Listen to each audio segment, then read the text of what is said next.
శతకోటి ప్రవిస్తరం ఏకైకం అక్షరం ప్రోక్తం మహాపాతక నాశనం. అలాగే యయాతి మహారాజు కృష్ణవంశం, చంద్రవంశం ఎలా ఏర్పడిందంటే ఇక్కడ ఉన్నటువంటి ఒక మహారాజు త్రిరూపాన్ని ధరించవలసిన పరిస్థితి వచ్చింది.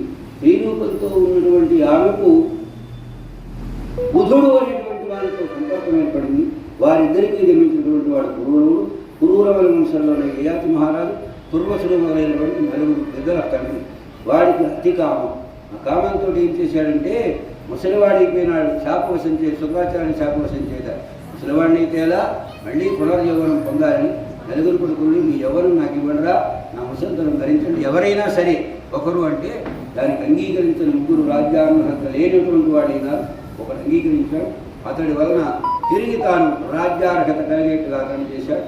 యయాతి మహారాజు ఎంత గొప్పవాడంటే యయాతి కామేన ఎప్పుడు